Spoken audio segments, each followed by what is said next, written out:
নারী নির্যাতন মামলায় সঙ্গীত শিল্পী মাইনুল আহসান নোবেলকে গ্রেপ্তার করেছে পুলিশ। ডেমরার সারুলিয়ায় আমতলায় নিজ বাসা থেকে তাকে গ্রেপ্তার করা হয়। দুপুরে নোবেলকে আদালতে তোলা হতে পারে। এই ঈদে জামা জুতো অ্যাকসেসরিজের ডিসকাউন্ট।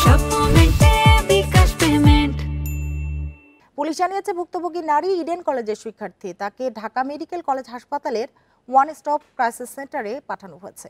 পুলিশ জানায় 7 মাস ধরে বিভিন্ন সময়ে নোবেল মেয়েটিকে ধর্ষণ করেন বলে অভিযোগ করা হয়েছে।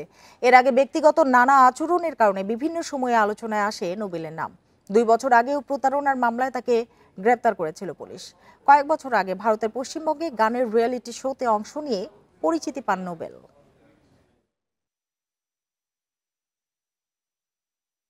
বাড়িতে প্রায় 7 মাস যাবত অবরুদ্ধ করে রাখে এবং ওই মেয়েকে কোনো ফ্যামিলির সাথে যোগাযোগ করতে দেয় না।